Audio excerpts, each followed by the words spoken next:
So we were fortunate that the state of Rhode Island selected us to build the Block Island wind farm. So that's a 5-turbine project, small project without a clear project after the Block Island project. So we worked here at ProvPort, and in working here at ProvPort, we used temporary facilities. But what we also did is build strong relationships with the Port of Providence, with local companies such as GZA, and with the local union workers who worked on the facility. And we were fortunate enough for Rhode Island to select us as Ørsted to build its second project, its first utility scale project, the Revolution project.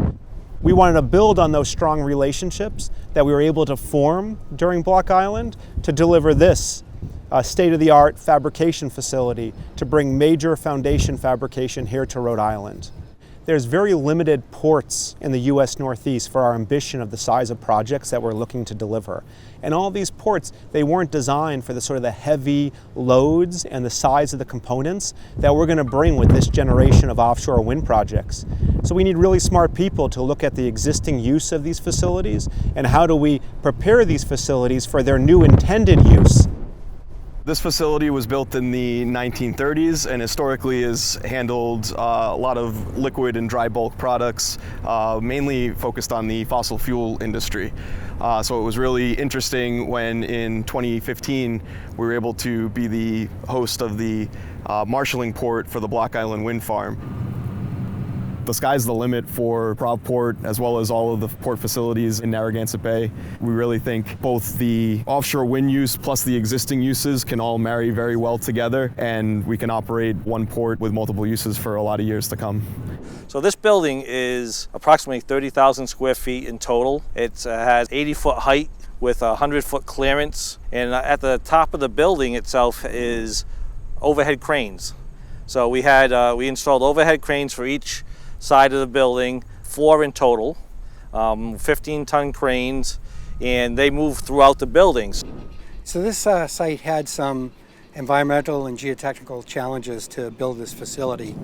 The soils at this site consist of about 15 or 20 feet of loose, granular urban soils that are contaminated, and below that is about 7 to 10 feet of soft compressible organic silt. Below both those surface layers is a deep layer of sand that goes all the way to bedrock.